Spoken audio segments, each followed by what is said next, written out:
એક વખત છે ને ગોપાળાનંદ સ્વામી જૂનાગઢમાં પધારેલા. જૂનાગઢમાં ગોપાળાનંદ સ્વામી અવારનવાર આવતા હતા, કારણ કે ગુણાતીતાનંદ સ્વામીએ માગ્યું હતું કે મહારાજ હું જૂનાગઢની મહંતાઈ સ્વીકારું, પણ દર વર્ષે મને વાતું સંભળાવવા 1 મહિનો ગોપાળાનંદ સ્વામી જૂનાગઢમાં પધારે. મહારાજ કે સારું. અને કોક દીક જો 1 વર્ષે ન આવવાનું હોય તો બીજે વર્ષે આવે ત્યારે 2 મહિના રોકાય. તે ગોપાળાનંદ સ્વામી જૂનાગઢમાં આવ્યા છે, દેવોના દર્શન કર્યા છે મંદિર ઉપર જઈને, અને પછી ગુણાતીતાનંદ સ્વામીને મળી અને સ્વામી ગાદી તકીએ સભા મંડપમાં બેઠા છે. તે સમયે થાણા ગાલોલના માવા ભગત બહુ જ એકાંતિક ને બહુ ભોળા ભગત હતા. એ ભગત અખંડ ભગવાનની મૂર્તિ ધારે એવા ભગત એ દર્શને આવ્યા. દેવોના દર્શન કરી સ્વામી પાસે બેઠા. ગુણાતીતાનંદ સ્વામીને ગોપાળાનંદ સ્વામીને દંડવત કર્યા અને બેઠા. તે સ્વામીએ ખબર પૂછી, ભગત કેમ છો, વ્યવહાર કેમ ચાલે છે? તો કે સારું છે સ્વામી.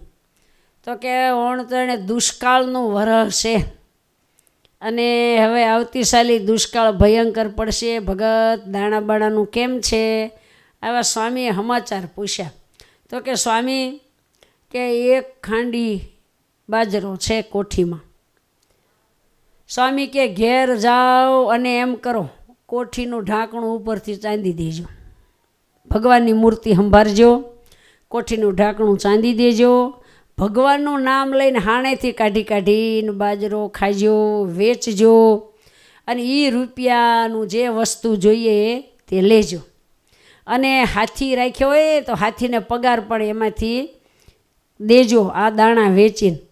આવી રીતે ગોપાળાનંદ સ્વામી આશીર્વાદ આપ્યા અને માવા ભગત પછી 2 દિવસ રોકાણા. સ્વામીનો સમાગમ કરી અને પછી થાણા ગાલોલમાં આવ્યા ને ઘરે આવીને કોઠીને ઢાંકણું ચાંદી દીધું. મહારાજ સ્વામિનારાયણ સ્વામિનારાયણ સ્વામિનારાયણ કરતાં કરતાં અને હાણેથી દાણા કાઢી કાઢીને ખાધા ને વેચ્યા.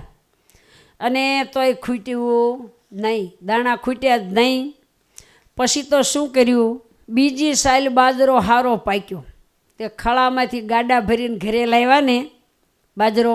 ઘરે લાવ્યા એટલે એના દીકરાએ કીધું કે હવે મનમાં થયું, જેરામ હતું દીકરાનું નામ.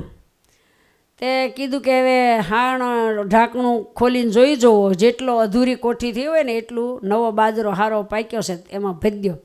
જ્યાં ઢાંકણું ખોલ્યું ને ત્યાં શિક્કાર કોઠી ભરેલી હતી અને પછી બાજરો ધીરે ધીરે ઓછો થવા માંડ્યો. આવી રીતે દુષ્કાળમાં પણ ભગવાને એની રક્ષા કરી.